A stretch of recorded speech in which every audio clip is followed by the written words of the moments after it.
اس مذہب سے خارج سمجھا جاتا ہے یا پھر اس کا مطلب یہ ہے کہ صرف ایک پارٹی ہے اس سے الگ سمجھا جائے گا؟ یہ بہت اچھا سوال ہے. ایک زمانہ تھا کہ جب دونوں ہی مطلب تھے اس کے, مگر چونکہ مغربی ممالک کے قوانین ایسے ہیں کہ ان میں یہ اس کو عقیدے سے تو نکال نہیں سکتے, مگر یہ پھر اس کو کہتے ہیں کہ ہم نے تنظیم سے تمہیں, جسے ایکس کمیونیکیشن کہتے ہیں, یہاں پہ چرچ بھی کر لیتا ہے کہ ہم تم سے تعلق نہیں رکھنا چاہتے. مگر اس کا کیا ہوتا ہے کہ وہ کسی کا عقیدے پہ تو وہ یقین نہیں, کسی کا تو نہیں ہے. اگر وہ ان کی عبادت گاہ میں آئے گا یا ان کی میٹنگ میں آئے گا تو تب کوئی اس سے بات نہیں کرے گا. ٹھیک ہے, وہ بیچارہ آئے گا, آ کے گھوم پھر کے چلا جائے گا. ہاں, تو وہ اس کو اگر وہ روکنا چاہیں تو قانون اس کی بھی یہاں پہ اجازت دیتا ہے کہ اگر آپ کسی گروپ کے ممبر نہیں ہیں تو آپ اس کی جگہ پہ نہ جائیں. قانوناً وہ یہ سیف ہے, مگر کسی کو وہ عقیدے میں سے نہیں نکال سکتے ان ملکوں میں, اور چونکہ یہاں پہ اس چیز کی پابندی ہے. پھر معافی ہم مسلمان تو یہ سمجھتے ہیں کہ معافی تو اللہ تعالیٰ سے مانگی جاتی ہے اپنے گناہوں کی یا غلطی کی. معافی ان کے ہاں ان کے سربراہ جو اس کو خلیفہ بولتے ہیں اس سے مانگی جاتی ہے. اور لوگ گھبرا کے معافی پہ معافی لوگ بعض دفعہ 50-100 دفعہ خط لکھتے ہیں معافی کے, کیونکہ ان کی پوری زندگی ہی ختم ہو گئی ہوتی ہے. ان کے والدین, ان کے بچے, ان کے بہن بھائی ان سے بات نہیں کرتے. جی, تو اس کو یہ اخراج بولتے ہیں, اخراج از جماعت.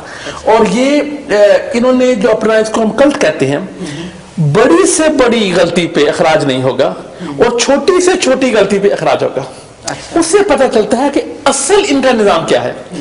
پیسے کے معاملے میں اخراج ہوگا, شادی بیاہ کے موقع پہ گانا لگانا یا ایسی کوئی بات کرنی اس سے اخراج ہوگا, حالانکہ ہم اس کو ایک بہت معمولی بات سمجھتے ہیں. اگر کوئی بینیفٹس لیتے ہوئے کام کر رہا ہے, ٹھیک ہے, بینیفٹس بھی لے رہا ہے اور ساتھ کوئی غیر قانونی طور پر کام بھی کر رہا ہے, اس کا کبھی اخراج نہیں ہوگا. تو ایک اخلاقی کمزوری یا ایک مالی خیانت یا حکومت سے ایک جھوٹ کا جو مرتکب ہے اس پہ کوئی چیز نہیں ہے, مگر چونکہ اس سے مال آتا ہے. تو اس لیے پورا نظام اور پورے اصول اور قوانین جس چیز میں 100% فعال ہیں وہ مال کا نظام ہے. اب چندہ عام سے آگے بڑھتے ہیں تو ان کے ہاں وصیت میں انہوں نے, مرزا صاحب نے ایک قبرستان بنایا جس کا نام رکھا بہشتی مقبرہ. کہ تم 10% دو اپنے جائیداد کا مرنے پر. تو انہوں نے پھر یہ کہا کہ عیسائی عورتیں بہت سارا مال چھوڑ جاتی ہیں عیسائیت کی تبلیغ کے لیے. تو مسلمان بھی جن کو اس وقت جن کے ساتھ تھے وہ کہ آپ لوگ بھی اپنے مرتے وقت, وفات کے وقت وصیت کر جاؤ کہ 10% اپنا مال اسلام کے لیے یا ان کی جماعت کے لیے آپ دے کر جاؤ گے. ٹھیک ہے, اس کو آگے انہوں نے اس نظام کو ایسے, اب آپ دیکھیں کہ 6.25% اور 10% میں 3.25% کا فرق ہے. ٹھیک ہے, اب عام 6.25 ہے اور وصیت 10 ہے. اسی سے پتہ چلتا ہے کہ یہ کوئی فرض نہیں ہے, یہ بھی ان کے نظام نے یہ اتنے کم فرق سے یہ کوئی خاص فرق نہیں ہے 6.25 اور 10 میں, وہ انہوں نے رکھا ہوا ہے. اس کو جائیداد سے نکال کر پھر انہوں نے لے آئے انکم پر. اب جو جس نے وصیت کی ہو ان کے ہاں, جس کو کہتے ہیں کہ اس نے وصیت کی ہوئی ہے, وہ 10% اپنی انکم کا بھی دے اور وفات پر اس کا 10%. اچھا, یعنی صرف یہ پراپرٹی کے اوپر نہیں بلکہ یہ 10% جو چل رہا ہے یہ انکم سے چل رہا ہے. جی. اور ایک زمانہ تھا, اب تو یہ کچھ قوانین کی عزت کرنے لگ گئے ہیں. ایک زمانہ تھا کہ مرنے والے کی, وفات شدہ کی کو دفنایا نہیں جاتا تھا جب تک کہ اس کی جائیداد کا حساب بے باک نہ ہو. اچھا جی, اور پہلے اس حساب کو کلیئر کرنا پڑتا. ہاں, اور رشتہ دار غمی کے موقع پر پریشان پھرتے تھے, کوئی قرض لے رہا ہے, کوئی ادھار لے رہا ہے, تاکہ یہ ان کا اس کا کھاتا کلیئر کیا جائے تو پھر اس کو وہ جو بہشتی مقبرہ انہوں نے بنایا ہوا ہے اس میں دفنانے کی اجازت ہے. پھر یہ ہوا کہ بہشتی مقبرہ وہ قادیان والا تھا. پھر انہوں نے جب یہ روا آئی, ان کو تو یہ امید تھی کہ ہم قادیان واپس جائیں گے, چناب نگر جس کو اب آپ کہتے ہیں, ٹھیک ہے, تو یہاں پہ انہوں نے لوگوں کو دفن کرنا شروع کیا امانتاً, کہ ان کو ہم ایک زمانہ آئے گا, ایک وقت آئے گا کہ اکھاڑ کے قادیان لے کر جائیں گے. اچھا. مگر اب وہ زمانہ چینج ہو گیا, پاکستان انڈیا کے تعلقات نہ رہے, ٹھیک ہے. اس کے بعد اب یہ ساری دنیا میں ان کے, جب یہ پاکستان میں ان کے خلاف آئین میں ترمیم کی گئی تو یہ باہر نکل آئے. اب انہوں نے یہ چھوٹے چھوٹے قبرستان جو ہیں یہ پوری دنیا میں بنائے ہوئے ہیں. اچھا. اور نظام وہی چل رہا ہے. پھر ان کا قانون تھا شروع میں کہ جو چھوڑتا ہے, جو ان کو چھوڑتا ہے یا جو وصیت سے نکلنا چاہتا ہے اس سے کوئی بھی لیا ہوا مال واپس کر دیا جائے گا. اچھا. میں خود گواہ ہوں کہ کئی لوگوں نے وہ اپنے دیے ہوئے پیسے واپس مانگے. آج تک انہوں نے کسی کے, میں نہیں جانتا کہ کسی کو پیسے واپس دیے ہوں. بلکہ ایک خاتون ہے حضرت حنیف صاحبہ جنہوں نے کتاب بھی لکھی ہوئی ہے, انہوں نے بھی باقاعدہ خط لکھا کہ آپ کے اصول کے مطابق آپ یہ پیسے واپس کر دیں. انہوں نے پیسے واپس نہیں کیے. جس آپ دیکھ رہے ہیں کہ ہر قانون, ہر چیز, ہر نیکی بدی, ہر معافی, ٹھیک ہے, ہر اخراج کا دار و مدار پیسے پر ہے. اچھا جی. ابھی یہ آپ کو میں نے 2 بتائے ہیں, اس کے علاوہ کوئی تقریباً 45 سے 50 تک شکیں اور ہیں. اور اس ہر شک میں سے آپ کو کچھ نہ کچھ وعدہ کرنا پڑتا ہے اور کچھ نہ کچھ دینا پڑتا ہے. اگر انسان ایمانداری کے ساتھ اپنی انکم بتائے, ایمانداری کے ساتھ اپنی انکم بتائے اور ساری شرعیں جمع کرے, چندہ عام یا وصیت, چندہ جلسہ سالانہ, چندہ خدام الاحمدیہ, چندہ یہ, چندہ وہ, چندہ تحریک جدید, چندہ وقف جدید, ٹھیک ہے, جو بھی انہوں نے نام رکھے ہوئے ہیں, اگر سارے جمع کریں تو تقریباً کم از کم 15-20% بن جاتا ہے آپ کی انکم کا. ٹھیک ہے. تو وہ اب عام آدمی تو اتنا افورڈ نہیں کرتا, جس کے بیوی بچے ہوں, جس کے حالات بھی ٹھیک نہ ہوں, وہ پھر لوگوں کو جھوٹ بولنے پر مجبور کرتا ہے. تو وہ جو ایک اسلام میں مالی قربانی انسان اپنے دل سے کرتا ہے, جو اس کے دل کو خوشی ہوتی ہے کسی غریب کی مدد کر کے یا کسی کو مال کو قربان کر کے اللہ کی راہ میں, وہ خوشی اس نظام میں نہیں ہے. اس میں تو ایک وہ مقصد فوت ہو جاتا ہے, ایک قسم کا ٹیکس ہے. پہلے آپ نصاب بناتے ہیں ایگزیکٹلی انکم ٹیکس کی طرح, آپ اپنا ایسٹیمیٹ کرتے ہیں, اس ایسٹیمیٹ کی بیس پہ آپ وہ دیتے رہتے ہیں, لوگ آپ کو تنگ کرتے رہتے ہیں, آپ کے پیچھے پڑے رہتے ہیں, اور اگر ذرا غلطی یا کوتاہی ہوگی یا آپ نے انکار کر دیا تو آپ کو نکال کے باہر پھینک دیا جاتا ہے, جس سے آپ کے دوستوں کی زندگی اور آپ کے سب جو زندگی خراب ہوتی ہے. تو یہ ہے تھوڑا سا ان کے مال کا, ان کے مالی نظام کا پس منظر. یہاں پر ایک سوال پیدا ہوتا ہے کہ جیسے آپ نے بہشتی مقبرے کا ذکر کیا, تو اس کی کیا حیثیت ہے؟ میں یہ معلوم کرنا چاہتا ہوں کہ مرزا غلام احمد قادیانی صاحب کی تحریرات کے ذریعے سے اس کی کیا حیثیت نکلتی ہے اس مقبرے کی؟ وہ مقبرہ قائم کیا گیا تھا جب مرزا صاحب نے رسالہ الوصیت لکھا تھا, جس میں انہوں نے کہا کہ اب وہ ان کی عمر اس وقت 60 سے اوپر تھی, تو انہوں نے کہا کہ میری اب زندگی کم ہے, تو میں یہ ایک بورڈ بنا کر جا رہا ہوں. یہ بورڈ جو ہے اس کے 2 کام ہوں گے. یہ میرے بعد اس سلسلے کو, یہ جو ایک کاروبار شروع ہوا ہے, اس کو میں کاروبار اس سینس میں نہیں کہہ رہا, میں ایک کاروائی ہے, یہ شروع ہوا ہے, اس کو اب آگے چلائے گا. اس کے معتمدین ہوں گے, اور یہ بہشتی مقبرہ جو انہوں نے خود قائم کیا تھا وہ رسالہ لکھنے سے پہلے, اس سے اس کو یہ آگے چلائیں گے تاکہ انکم بھی آتی رہے اور انکم آگے خرچ بھی ہوتی رہے, جو بھی کام جو بھی وہ نظام چلا کے گئے ہوئے تھے اس کے لیے. اس سے اس کا آغاز ہوا تھا. اچھا, آپ کو نہیں لگتا کہ جس طریقے سے آپ نے ان کا یہ فائنینشیل سسٹم بتایا ہے کہ اس طریقے سے یہ اپنے فائنینسز کو سپورٹ کرتے ہیں, تو جس کے اندر مختلف مدات ہیں, مطلب مختلف پرسنٹیجز ہیں ہر مد کے لیے, تو یہ اسلام کے بجائے یہ کرسچینٹی سے زیادہ قریب لگتا ہے, کیونکہ اسلام کے اندر تو اس طریقے کا کوئی کانسیپٹ نہیں ہے کہ انکم کے اوپر ٹیکس لگ رہا ہو, اور وہ ٹیکس بھی اس طریقے کا ہو کہ اگر نہیں دیا گیا تو اس کے اوپر اتنی سخت کارروائی ہوگی کہ ان کو جو ہے اپنی جماعت سے نکلنا پڑ جائے گا, اور ان کا مکمل طور پہ بائیک آؤٹ ہوگا کہ ان کے والدین, ان کے بہن بھائی بھی ان سے بات نہیں کریں گے. تو آپ کو نہیں لگتا کہ یہ ایک طرف تو احمدی جماعت اور قادیانیوں کا دعویٰ یہ ہے کہ ہم مسلمان ہیں, اور دوسری طرف جو ہے وہ فائنینس کو سپورٹ کرنے کے لیے جو سسٹم اپناتے ہیں وہ کرسچن سے اور کیتھولک یا پھر چرچز سے متعلق زیادہ ہے بجائے اس کے کہ وہ اسلام کا ہو؟ بالکل آپ نے ٹھیک کہا. جو مالی نظام ہے, جو جس طرح اسلام میں جو ایک فرض پیسہ ہوتا ہے زکوٰۃ, فرض زکوٰۃ ہے صرف, اور وہ کس چیز پہ خرچ ہونی چاہیے وہ ان کے ہاں نہیں ہے. یہ البتہ وہ یہ کہتے ہیں کہ ہم جس پروجیکٹ کے لیے پیسے اکٹھے کرتے ہیں، یہ سارے چندے جو ہم نے رکھے ہوئے ہیں یہ ڈیفرنٹ پروجیکٹس کے لیے ہیں، ڈیفرنٹ تبلیغ کے لیے ہیں، جن کا یہ ٹی وی چینل چلتا ہے، دیکھو ہم کام کر رہے ہیں، اور اسلام میں کسی کام کے لیے، کسی مہم کے لیے پیسے اکٹھے کرنا جائز ہے. ٹھیک ہے. تو یہ اس لیے وہ جو جہاں تک جائز ہونے کی تعلق ہے، کسی مہم کے لیے اکٹھا کیا جائے تو وہ جائز ہے، مگر اگر وہ ایک نظام بن جائے اور جو اصل زکوٰۃ اور غریبوں پہ اور محتاجوں پہ اور مسافروں پہ خرچ کرنے کا جو ہے بلکہ غریبوں سے چوسا جائے، وہ پھر نظام کرپٹ ہو جاتا ہے. ٹھیک ہے. تو آپ کی بات بالکل بجا ہے کہ نظام کرپٹڈ ہے. اسلامی جو نظام ہے زکوٰۃ کا اور غریبوں کی مدد کا اور جس چیز جگہ وہ خرچ ہونا چاہیے اس پہ نہیں، اس پہ یہ لاگو نہیں، اس پہ یہ جو ہے اس سے یہ مشابہت نہیں رکھتا. تو یہ اگر کوئی قادیانی سن رہے ہیں یہ تو جائز ہونا، کسی چیز کا جائز ہونا الگ بات ہے، مگر اس جائز چیز کو اس حد تک پہنچا دینا کہ اصل جو ہے کہ اس کے اوپر سزائیں بھی ملنی شروع ہو جائے اور اصل دب جائے، تو وہ پھر ایک جو ہے نا وہ ایک الگ نظام بن جاتا ہے جس کا کہ اسلامی نظام جو ہے فائنینشیل اس سے کوئی تعلق نہیں ہے.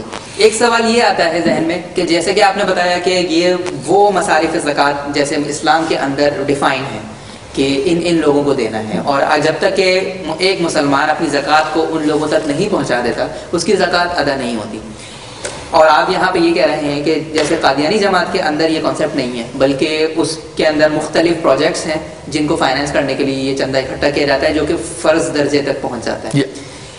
اب سوال یہ پیدا ہوتا ہے کہ کیا اس کے لیے کوئی چیک اینڈ بیلنس ہے، مطلب کہ اس پورے کے پورے پیسے کو جو کہ اکٹھا کیا گیا ہے اس کو صحیح مصرف میں بھی جو کہ بقول ان کے ایک پروجیکٹس ہیں اور وہ بہت ضروری ہیں ان میں استعمال کیا جاتا ہے، یا پھر اس کے علاوہ بھی کوئی ایسی چیزیں ہیں، مطلب اس کی کوئی اکاؤنٹنگ ہے، کوئی چیک اینڈ بیلنس ہے، کس طریقے سے یہ نظام؟ آپ نے بہت شاندار بات کی. یہ ایک پرابلم ہے بہت اہم، اور قادیانی لوگ جو سن رہے ہیں وہ بھی اس بات کو اچھی طرح سمجھیں کہ کسی بھی تنظیم کا پیسے اکٹھے کرنا، اپنے آپ کو چلانا کوئی پرابلم نہیں ہے، مگر جب آپ اس کو اس حد تک لوگوں کو تکلیف میں ڈال کر، کوئی صاحب اختیار ہے دینا چاہتا ہے دے، مگر اب ہر ایک کو، غریب سے غریب کو، سٹوڈنٹس بیچارے بچوں تک آپ جو ہے وہ تنگ کرتے ہیں، تو یہ نظام سے ہٹ جاتا ہے. اس کی اکاؤنٹیبلٹی کوئی نہیں ہے. کبھی یہ نہیں پوچھا کہ اس مد میں جو چندہ دیا گیا جو پیسہ اکٹھا ہوا وہ اس چیز پہ خرچ ہوا کہ نہیں. اب اکاؤنٹیبلٹی کے بغیر اگر یہ اپنے آپ کو پروگریسو کہتے ہیں اور ماڈرن کہتے ہیں اور کہتے ہیں ہم اصلی اسلام میں، تو اکاؤنٹیبلٹی تو ہوتی ہے.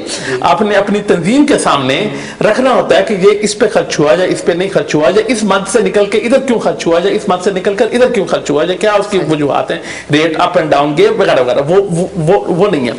پھر باقی مذہبی تو ایک فرق ہو گیا، باقی دنیا کی تمام مذہبی تنظیموں سے ہٹ کر یہ ان کی مساجد جن کو یہ کہتے ہیں عبادت گاہیں جو ہیں ان کی، وہ لوکل ہیں، وہ لوکل نہیں ہیں. جبکہ باقی تمام جو مذاہب ہیں ہوتا ہے کہ لوکل بورڈ ہوتا ہے، لوکل بورڈ اس پراپرٹی کو اون کرتا ہے.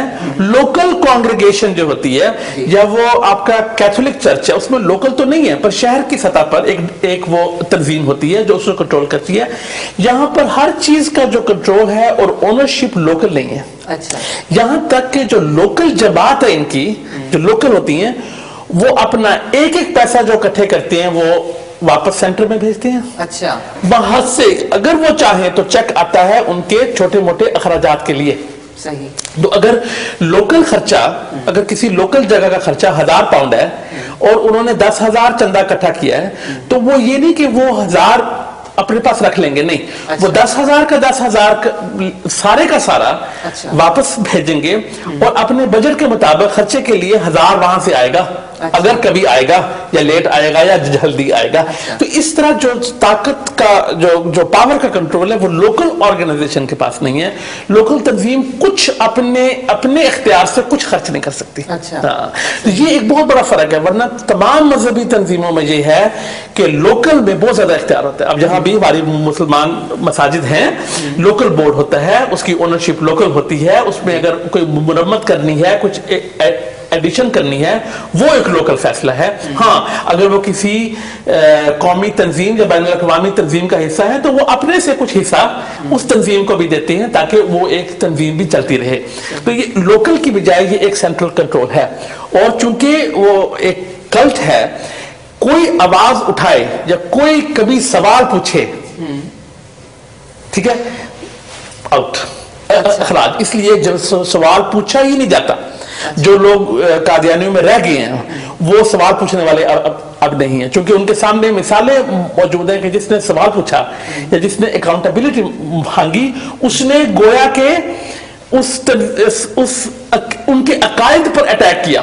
اس نے کہا یہ الہی جماعت نہیں ہے یہاں تک. تو اس لیے انہوں نے لوگوں کے دماغ میں مالی اکاؤنٹیبلٹی اور عقیدے کو گڑبڑ کر دیا ہے, مکس کر دیا ہے, جس کی وجہ سے لوگ سمجھتے ہیں کہ شاید پروجیکٹ پہ خرچ کرنا یا احتساب جو ہے وہ ہمیں مذہب سے دور لے کے جاتا ہے. حالانکہ اس کا الٹ ہے, احتساب تو دین کا حصہ ہے. احتساب کرنا اور حکمران کا اور حاکم کا احتساب جو ہے اگر وہ اچھے انداز میں کیا جائے, پولائٹلی کیا جائے, اور حاکم بھی اگر اچھا ہے تو وہ خود اپنی اکاؤنٹیبلٹی وغیرہ جو ہے وہ اس کو سامنے رکھتا ہے. اس سے ایک اور میں آخری بات کروں کہ بہت بڑی پراپرٹیز کی ایک فہرست ہے جو بنتی جا رہی ہے. اچھا, تو جہاں پر ان کا لوکل جو ہے, لوکل اگر ان کے ایک شہر میں 2 لوگ بھی ہیں یا 4 لوگ بھی ہیں تو ایک وہاں پر یہ اپنی عبادت گاہ بنوا دیں گے. اس سے 2 فائدے ہوتے ہیں. ایک تو وہاں پہ 2-4 خاندان جو ہیں وہ بڑھ چڑھ کر قربانی کرتے ہیں بقول ان کے, تاکہ وہاں پہ ان کی عبادت گاہ بن جائے, ٹھیک ہے. ایک تو وہ ان سے چندوں کے علاوہ بھی ایکسٹرا بھی نکلوا لیا. دوسرا اس کی ملکیت لوکل نہیں ہے, اس کی ملکیت مرکز کی ہے, جو ان کا مرکز ہے, ٹھیک ہے. تو یہ بھی جگہ عبادت گاہیں کھولنا, بلکہ کئی جگہ ان کو انکار ہو گیا. کل بھی اخبار میں آیا ہوا تھا, ایک جگہ ان کو انکار ہو گیا کہ تمہاری یہاں پر تعداد ہی نہیں ہے. جرمنی میں انہوں نے ایک پلان بنایا کہ ہم نے 100 عبادت گاہیں بنانی ہیں اگلے 10 سال میں. حکومت کی طرف سے احتجاج ہوا, وہاں کی لوکل گورنمنٹ کی طرف سے احتجاج ہوا کہ یہاں پر تو 2-4 لوگ ہیں, یہاں تم کیوں بنا رہے ہو. اچھا, مگر اس کے پیچھے بھی یہ ہے کہ خرچہ لوکل ہوگا, ملکیت مرکز کی ہوگی. اچھا, تو یعنی آپ کے کہنے کا مطلب یہ ہے کہ یہاں قادیانی جماعت کے اندر کوئی ایک آڈیٹنگ کا نظام موجود نہیں ہے, اور نہ ہی اگر کوئی عام شخص یا عام قادیانی جو کہ اتنا 20% تک جو ہے وہ چندہ دے رہا ہے, وہ اس کو پوچھنے کا کوئی حق نہیں ہے. وہ یہ نہیں پوچھ سکتا کہ میرا پیسہ کہاں خرچ ہوا اور کہاں میں نے دیا تھا. بالکل بالکل. آڈیٹنگ کا قانونی طور پر تو انتظام ہے, ایک انٹرنل آڈیٹر ہوتا ہے, ایک ایکسٹرنل آڈیٹر ہوتا ہے. انٹرنل آڈیٹر کبھی آواز نہیں اٹھاتا. میں 1-2 کو جانتا تھا جو کہ انٹرنل آڈیٹ کرتے تھے, ان کی بات کبھی نہیں سنی گئی, بلکہ ان کو حقیر جانا گیا.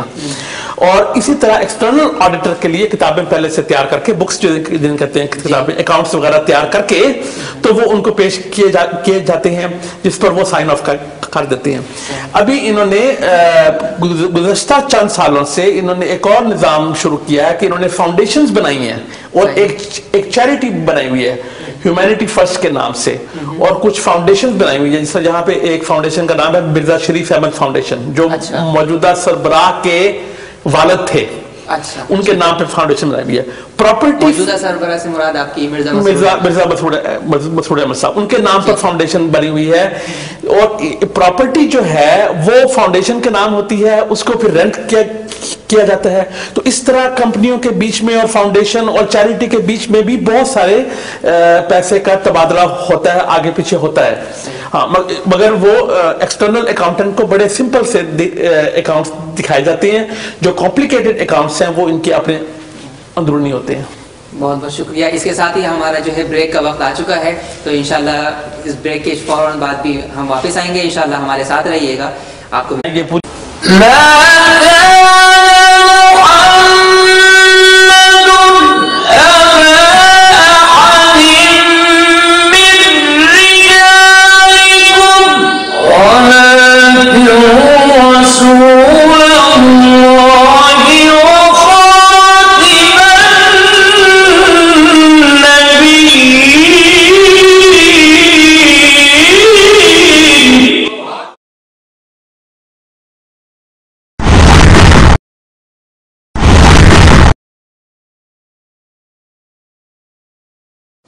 ویلکم بیک ناظرین.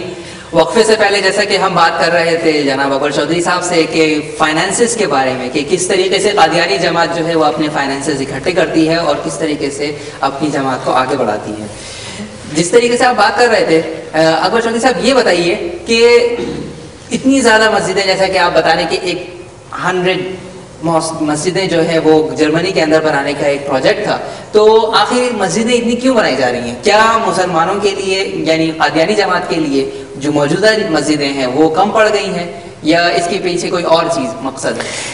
یہ تین چیزیں اکٹھی ہوتی ہیں. ایک تو چونکہ انہوں نے مسلمانوں سے الگ رہنا ہے، ایک متوازی مذہب ہے، اس لیے وہ مسلمان کی مسجد میں نماز پڑھنے نہیں آئیں گے، ان کی عبادت گاہیں الگ ہیں، تو وہ اس لیے ان کو کوئی نہ کوئی اکٹھا ہو کے بنانا پڑتا ہے. دوسرا، جس طرح میں نے آپ کو کہا کہ ابھی میں نے عرض کیا تھا کہ جو وہاں پہ تھوڑے لوگ بھی ہوں، 2-4 بھی ہوں کسی بھی جگہ میں، کسی بھی شہر میں، ان سے بہت زیادہ پیسہ نکلوایا جا سکتا ہے، باقی چندوں سے بڑھ کر بھی، کیونکہ جی یہاں پر ہم ایک لوکل عبادت گاہ بنا رہے ہیں اس لیے بڑھ چڑھ کر حصہ لو، تو وہ بھی ایکسٹرا رہتا ہے. دوسرا یہ ہے کہ پراپرٹی پورٹ فولیو، اینڈ پہ تو پراپرٹی ہے نا. بہت سارے ممالک ایسے ہیں جہاں پر یہ ان کی عبادت گاہیں بنی اور اس کے بعد کم ہو گئی. انڈیا میں بھی کم ہوئی، انڈیا میں ان کی تعداد ایک عرصہ بہت کم جاتی رہی. اس کے بعد البینیا میں اور 1-2 اور بھی ایسے ممالک ہیں جہاں پر تعداد کم ہوئی. اگر فرض کریں کہ ایک شہر میں 3-4 خاندان ہیں ان کے، وہاں پر ایک عبادت گاہ انہوں نے بڑھ چڑھ کر سب نے حصہ لیا، بیچاروں نے اپنا ساری سیونگ خرچ کر کے ایک عبادت گاہ بنا لی. کسی وجہ سے وہ 3-4 خاندان اس شہر میں نہیں رہے، پراپرٹی کس کے نام ہوئی؟ ٹھیک ہے، پراپرٹی تو مرکز کے نام ہوئی، ٹھیک ہے نا. تو اسی لیے جو میں عرض کر رہا تھا نا کہ اسی لیے تمام مذاہب میں لوکل اونرشپ ہوتی ہے، تاکہ اگر وہ لوگ وہاں پہ نہ رہیں یا کچھ نہ کریں، کسی اور کے حوالے کر جائیں. سینٹرل اونرشپ نہیں ہوتی، لوکل اونرشپ جو ہے نا وہ ایک مسئلہ ہے. تو ایک تو وجہ یہ تھی. تیسرا پہلو اس کا یہ ہے کہ جہاں بھی یہ اپنا عبادت گاہ بناتے ہیں، سینٹر بناتے ہیں، چونکہ اس کی شکل مسلمانوں کی مسجد کی طرح ہی ہوتی ہے، اس لیے آتے جاتے لوگ بھی، ٹھیک ہے، کبھی کوئی بھولا بھٹکا، وہی شناخت کا مسئلہ پھر وہاں پہ نا وہاں پر آ جاتا ہے. تو اس کی وجہ سے بہت زیادہ ان کا زور ہے یہ بلڈنگ کو لینے پہ، کنسٹرکشن پہ اور چینج کروانے پہ. اچھا، قادیانی جماعت کے اندر پیسہ اکٹھا کرنے کے اوپر تو اتنا زیادہ زور ہے کہ مختلف مدعات کے اندر ان سے جو ہے پیسہ اکٹھا کیا جا رہا ہے، مسجدیں بنائی جا رہی ہیں، اور پھر ٹی وی چینلز ہیں یا پھر بہت الگ قسم کی کیمپینز ہیں کہ بسز پہ پوسٹرز لگانے ہیں، ریڈیو ہے، ٹی وی ہے، نیوز پیپر ہے، اور اسی طریقے سے بلاگنگ ہے. تو اتنی سارے مدعات کے اندر تو یہ خرچہ ہو رہا ہے، لیکن سوال یہ ہے کہ ایک عام قادیانی جو کہ اتنے پیسے خرچ کر کے، جس کے خون پسینے کی کمائی جو ہے وہ ان چیزوں میں لٹائی جا رہی ہے، آخر میں ایک عام قادیانی کیا اس سے بینیفٹ ہوتا ہے، اس موجود چندے سے یا پھر اس پوری کی پوری کلیکشن سے؟ کیا ایک عام قادیانی کو کچھ حصہ ملتا ہے؟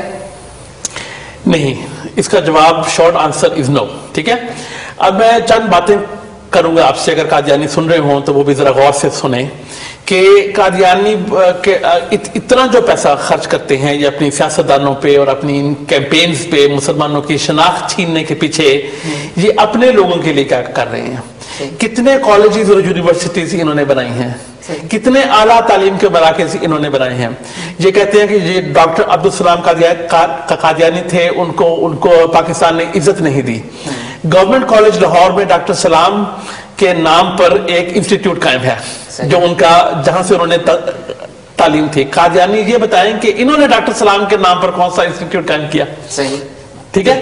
تو اسی طرح جو عوام ہے اس کو چونکہ اتنا زیادہ مسلمانوں سے نفرت دلائی جاتی ہے، مسلمان علماء سے نفرت دلائی جاتی ہے، ہماری مخالفت ہو رہی ہے، کلٹ ذہن ہے، اس لیے وہاں پہ اکثر جو سادہ لوگ قادیانی ہیں وہ اس بات سے سوال ہی نہیں اٹھاتے کہ یہ جو کروڑوں کے پیسہ تم اکٹھا کر رہے ہو، اس کو تم ہماری فلاح، چلو باقی دنیا کی فلاح تو چھوڑو، جس طرح آغا خان گروپ ہے وہ پیسے اکٹھے کرتے ہیں، وہ جو بھی ادارہ قائم کرتے ہیں عوام کی فلاح کے لیے، بہت سارے ان کے ادارے ہیں. تو چلو باقی لوگوں کو تو چھوڑو, ہماری فلاح کے لیے تم کیا کر رہے ہو؟ نہیں, تو صرف ان کے 3-4 ادارے رہ گئے ہیں جو ان کے اپنے نام کے ہیں. وہ وہاں پہ بھی یہ اپنے مربیوں کو, جن کو ہم مولوی کہتے ہیں, اس قسم کے لوگوں کو ٹرین کرنے کے لیے ادارے رہ گئے ہیں. یہ ان کا فلاحی کام کا یہ حد ہے. چناب نگر میں, روا میں جو اسکول, کالج اور ہسپتال تھا, وہ اب حکومت چلاتی ہے.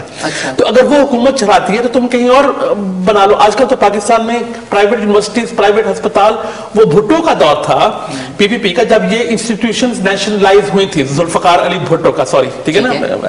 اور اب تو کوئی پابندی نہیں ہے, اب تو یونیورسٹیز پہ کوئی پابندی نہیں ہے, ہسپتالوں پہ کوئی پابندی نہیں ہے, تو اب کیوں کوئی ادارہ نہیں ہے؟ صحیح, ٹھیک ہے. تو یہ وہ سوال ہے جو یہ لوگ, ان لوگوں کو پوچھنے چاہیے, ٹھیک ہے, کہ یہ فلاح پر کیا خرچ ہو رہا ہے, کتنی ریسرچ ہو رہی ہے. اب آپ اگر ان کا ٹی وی چینل دیکھیں, اس پر کوئی قادیانی عالم نہیں ہے جو کسی موضوع پر بھی کسی دوسرے انسان کے ساتھ گفتگو کر سکے, دین پر, مذہب پر, فلسفے پر, ٹھیک ہے, سوشیولوجی پر, اکنامکس پر کوئی گفتگو نہیں ہے. ایک بچگانہ قسم کی باتیں چلتی رہتی ہیں جس سے لوگ محظوظ رہتے ہیں, اور دوسرے مسلمانوں سے اتنی نفرت کی جاتی ہے کہ وہ کبھی اپنا وہ سوال ہی نہیں پوچھتے.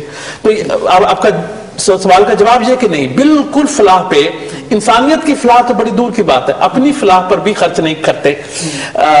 اور صرف اس میں ایک ایکسیپشن یہ ہے تھوڑی سی کہ افریقہ میں بعض انہوں نے پرائمری اسکول وغیرہ بنائے ہوئے ہیں بعض ممالک میں, اور وہ بھی وہاں اس لیے کہ وہاں کے لوکل چیف سے جب انہوں نے بات کی کہ ہم اپنی یہاں پر برانچ بنانا چاہتے ہیں, تو اس کے اگینسٹ انہوں نے اسکول کھلوا لیے, کچھ کر لیے, ان کو یہ چلا رہے ہیں, اور وہاں بھی حکومت ان کو خرچہ دیتی ہے, سپورٹ کرتی ہے, بعض اسکولوں کو, بعض کو یہ خود کرتے ہیں. مگر اس کے علاوہ جو ہے یہ کوئی پیسہ بھی ان کا, جس طرح ہم سمجھتے ہیں کہ فلاح پہ خرچ ہو رہا ہے, بالکل فلاح پہ خرچ نہیں ہوتا. تو اب اس سے تو ہم کو ویسے یہ پتا چلا کہ ایک عام قادیانی جو ہے وہ اس سے بالکل بھی جو ہے مفید نہیں ہو سکتا. لیکن ان کے جو مربی ہیں, جو علماء کہلاتے ہیں, تو ان کو کیا منامات حاصل ہیں؟ کیا آپ اس کے بارے میں کچھ بتا سکتے ہیں کہ ان کو کس طریقے سے یہ سپورٹ کرتے ہیں, یا ان کو کس طریقے کی منامات حاصل ہے؟ جی, جو ان کے جامعہ احمدیہ جس کو بولتے ہیں, اس کے گریجویٹ ہیں اور وہ مربی بن کر نکلے وہاں سے. اول تو یہ کہ احمدی جو قادیانی سادہ لوگ ہیں, ان میں بڑی شوق ہوتا ہے کہ وہ اپنے ذہین بچوں کو وہاں پر بھیجیں. اچھا. اپنے, مگر پالیسی کے تحت جو ہے وہ زیادہ ذہین بچوں کو اس میں داخلہ نہیں دیا جاتا. اچھا, ٹھیک ہے, یعنی اس کے الٹ ہوتا ہے. جی جی جی جی. تو میں نے بھی جب میٹرک کا امتحان دیا تو میرے والدین نے بھی بڑے شوق سے کہا, انہوں نے کہا کہ نہیں, آپ کالج جا کے سائنس پڑھیں, ٹھیک ہے, آپ یہاں نہ آئیں. یہ بھی ایک عجیب سی بات ہے کہ باقی جو دینی ادارے ہیں, مدرسے ہیں, وہ تو بڑے خوش ہوتے ہیں کہ کوئی ذہین لڑکا فرسٹ ڈویژن لے کر اگر میٹرک میں سے آتا ہے تو اچھی بات ہے. یہ سیکنڈ ڈویژن زیادہ تر لیں گے, تھرڈ بھی بعض لیتے ہیں, مطلب کہ یہ ایسے لوگ دیں گے. پھر اس کے اندر جو ان کو سکھایا جاتا ہے, جو ان کو تعلیم دی جاتی ہے, سوائے عربی کے چند الفاظ, ان کو کوئی ایسی تعلیم نہیں دی جاتی جس سے, عربی بھی اچھی نہیں سکھائی جاتی جس سے کہ وہ باہر کوئی نوکری یا ملازمت کر سکے. اچھا, ٹھیک ہے, اس لیے وہ چھوڑ نہیں سکتے.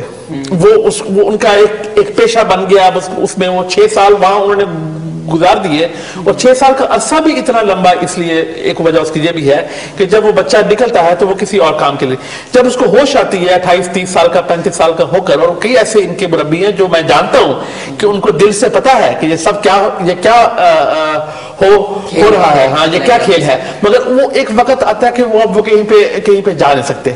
تو ایک تو یہ بات ہوگی. ان کو تنخواہ بہت کم دی جاتی ہے, مگر تنخواہ کے ساتھ چونکہ وہ علاقے کے مربی ہوتی ہیں, ایک اگر وہ کسی کاروبار میں حصہ لیں یا کسی اور قادیانی کے ساتھ مل کر کسی کاروبار میں شیئر کریں یا کچھ اور کریں, تو ان کو روکا نہیں جاتا بلکہ انکریج کیا جاتا ہے کہ آپ اس میں حصہ لیں تاکہ ان کی اپنی انکم بن جائے. ان کے کئی مربی ایسے ہیں کہ کینیڈا میں جو ان کے انچارج تھے, مربی انچارج تھے, میں ان کا نام نہیں لوں گا یہاں پر, وہ ملینئر ہیں.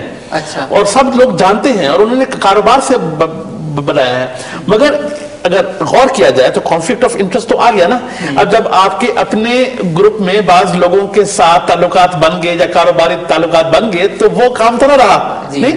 تو وہی اگر یہ پراپر تنخواہ دیں اور پراپر طریقے سے رکھیں مگر مالی طور پر ان کو کہیں کہ نہیں آپ نے اور کوئی کام نہیں کرنا, ٹھیک ہے, آپ نے صرف یہ کام کرنا ہے, تو وہ ایک پروگریسو آرگنائزیشن, ایک صحت مند تنظیم کی نشانی ہوگی. مگر نہیں, مال میں جتنا مرضی کماؤ, جیسے مرضی کماؤ, اچھا حصہ دیتے رہو. اچھا, اب تھوڑا سا پروگرام کے ٹاپک کو جو ہے وہ تبدیل کرتے ہیں, تھوڑا سا پالیٹکس کی طرف آتے ہیں. جی. اور ہم یہ معلوم کرنا چاہیں گے کہ قادیانی جماعت کا یو کے یا پھر اس کے علاوہ کسی اور ملک کے اندر جیسے ہم دیکھتے ہیں کہ ان کا انفلوئنس جو ہے وہ بڑھانے کی کوشش کی جا رہی ہے, تو وہ کیا ہے, مطلب پولیٹیکل انفلوئنس جو ہے وہ ان کا کس قدر ہے؟ جی, ایک تو میں نے آپ سے ہم نے ڈسکس کیا تھا لاسٹ ویک کے پروگرام میں کہ کیسے یہ ایک گلوبل ایک موقع کا فائدہ اٹھا رہے ہیں, ایک سیاسی موقع کا فائدہ کہ یہ اپنے آپ کو مسلمان کر پریزنٹ کر رہے ہیں. اس سے الٹیمیٹلی نقصان ان کو ہی ہوتا ہے جب آہستہ آہستہ, جیسا اب یہ واقعہ ہوا یہاں پر یو کے میں, یہ کیمپین جو انہوں نے کی کہ یہ ہیٹ کیمپین ہو رہی ہے ہمارے خلاف, اس سے کیا ہوا کہ صحافیوں کی ایک نئی جنریشن, ایک نئی جو ہے نسل, اس کو ان کے بارے میں پتہ چل گیا. اسی طرح سیاستدانوں کی ایک نئی جنریشن کو بھی اس کے بارے میں پتہ چل گیا. اس لیے ہم کبھی خاموش نہیں بیٹھ سکتے, جہاں پہ موقع ملتا ہے ہم آواز جو ہے وہ اٹھاتے ہیں. تو میں نے ریسرچ کی ہے اس پہ بہت زیادہ. برطانوی حکومت جو ہے وہ مرزا غلام احمد کے زمانے سے لے کر اب تک ٹالریٹ کرتی ہے, چونکہ اگر کوئی ان کو نقصان نہیں پہنچا رہا تو ان کا یہ ایک قانون پسند قوم ہے, یہ اس میں کوئی عمل دخل نہیں کرتے.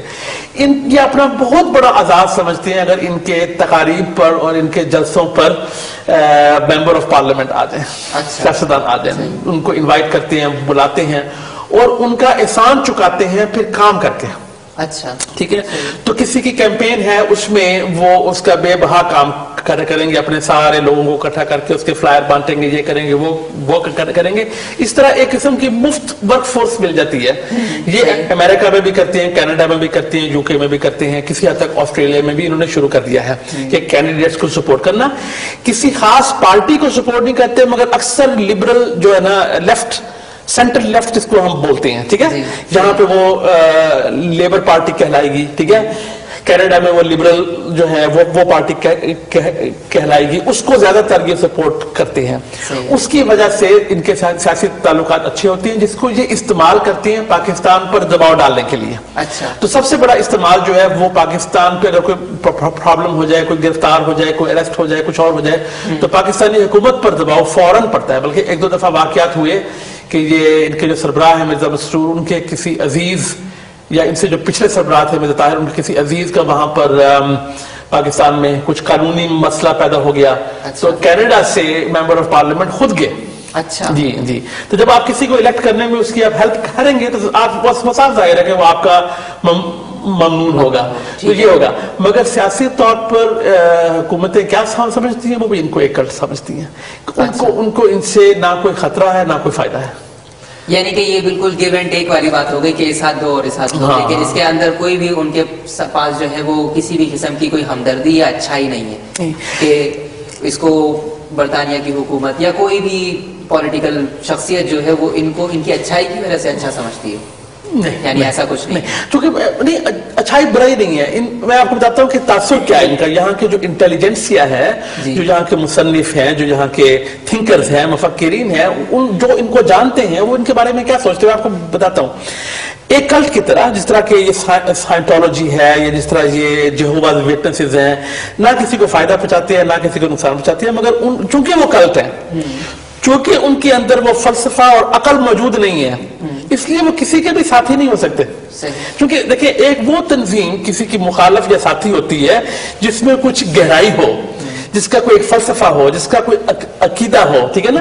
جو ایک تھالی کا بینگن ہو, تھالی کے بینگن کا تو کوئی اپنا نہ دوست سمجھتا ہے نہ اس کو دشمن سمجھتا ہے. تو ایک قسم کا یہ ایک کاروبار ہے جو یہ مرزا فیملی کا ہے. پیسے اکٹھے کرتے ہیں لوگ. بعض وہی خاندان ہیں جنہوں نے مرزا صاحب کو مانا تھا, جن کے آبا و اجداد نے مانا تھا, وہی چلتے آ رہے ہیں, ان میں افزائش ہو رہی ہے. بہت کم لوگ باہر سے آتے ہیں اور بہت کم جو ہیں دانشور لوگ مفکر لوگ جو ہیں وہ زیادہ اہمیت نہیں دیتے ان کو. وہ اہمیت دیں تو تب حکومتیں ان کو اسٹریٹجیکلی اپنا یا تو پارٹنر قرار دیں یا ان کو اسٹریٹجیکلی اپنا دشمن قرار دیں. ٹھیک ہے, یا مگر جس میں گہرائی نہ ہو, جس میں گہرائی نہ ہو, اس سے نہ حکومت کو کوئی فائدہ ہے نہ اس کو کوئی نقصان ہے. تو آپ کا کہنے کا مطلب یہ ہے کہ جیسے قادیانی جماعت کے پاس کوئی پولیٹیکلی لائن آف ایکشن نہیں ہے بنیادی طور پہ, وہ ایک کلٹ کی طرح پھیل رہی ہے. میرا سوال یہ ہے کہ آپ کیا سمجھتے ہیں ایک عام قادیانی کے بارے میں کہ جو اتنا پس رہا ہے, کہ وہ ایگزاسٹ نہیں ہو گئے ہوں گے اس وقت؟ بہت زیادہ, اتنی زیادہ جو ہے وہ فرسٹریشن پائی جاتی ہے. میں اگر یاد کروں کہ میں جب بچپن میں ٹینز میں تھا, 20s میں تھا, اور تقریباً سارے میرے دوست ملنے والے سوائے چند کے کبھی نہ کبھی اس فرسٹریشن کا شکار تھے. مگر بات یہ ہے کہ چونکہ ہمارا کلچر ایسٹرن کلچر ہے. کیا اس بات کا انہوں نے آپ کے سامنے کبھی اظہار بھی کیا یا آپ نے کبھی خود آبزرو کیا جب کہ آپ پچھلے زمانے میں جب قادیانی تھے, تو کیا آپ نے خود اس چیز کو فیل کیا کہ یہ ایک مایوسی پیدا کر رہی ہے عام قادیانی میں, اور ایک وقت آئے گا کہ یہ بوائلنگ پوائنٹ جو ہے وہ ریچ ہو جائے گا؟ ہاں, بوائلنگ پوائنٹ تو پتہ نہیں کب آئے گا, مگر یہ ہے کہ جو عام سادہ لوگ قادیانی ہیں وہ اس میں پھنسے ہوئے ہیں. تو پھر وہ کیا کرتے ہیں, ایک چھوٹا سا طبقہ ہوتا ہے جو ان میں ایکٹیو ہوتا ہے, اکثریت ایکٹیو نہیں رہتی.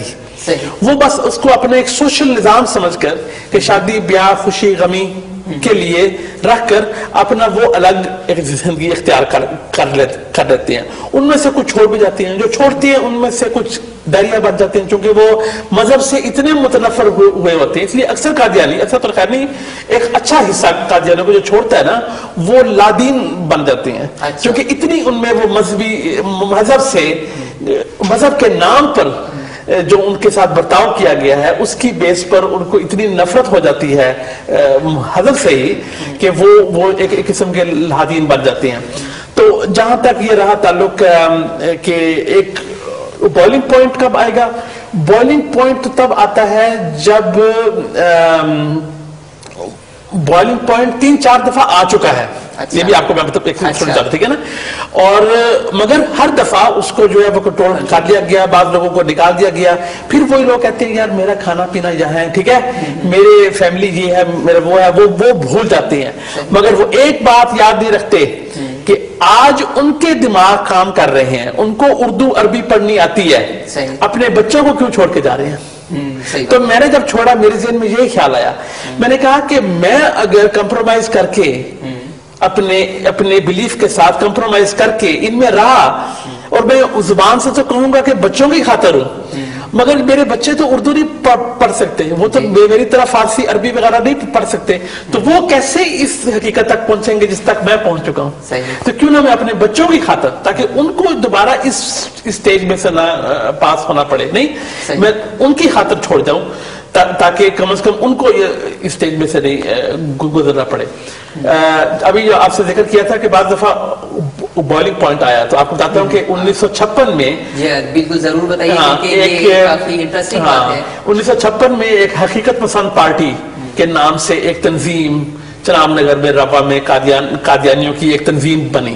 اس میں سے چند لوگ تھے جو اپنے مرزا محمود صاحب کے جو ان کے دوسرے خلیفہ تھے, سربراہ تھے, ان کے کردار سے اتنے ان کو کردار پسند نہیں تھا, اور ان کی وہ ڈکٹیٹرشپ ٹائپ سے تنگ آ کر انہوں نے اپنا ایک گروپ بنا لیا, اور اس میں اچھے خاصے لوگ شامل ہو گئے, اور انہوں نے الگ گروپ بنایا جو اب تک اس کے بعض ممبران رہے ہیں. اور جنہوں نے وہ بنایا, چودھری غلام رسول صاحب نے, ان کا انٹرویو 2 ہفتے پہلے آیا. اب ان کی عمر ماشاءاللہ 85 سال کے لگ بھگ ہوگی. ان کا انٹرویو آیا اور سن کر بہت خوشی ہوئی. کہتے ہیں کہ جی اب میرے مطابق مرزا غلام احمد کے دعووں کو ماننا ضروری نہیں ہے. اچھا, ٹھیک ہے, اور میں اپنے آپ کو مسلمان تصور کرتا ہوں. ٹھیک ہے, یہ ابھی 2-4 ویک ہوئے ہیں. ان کا آپ کی یہ شیخ صاحب نے بھی اور سہیل بابا صاحب نے بھی اپنی سائٹ پر ان کا انٹرویو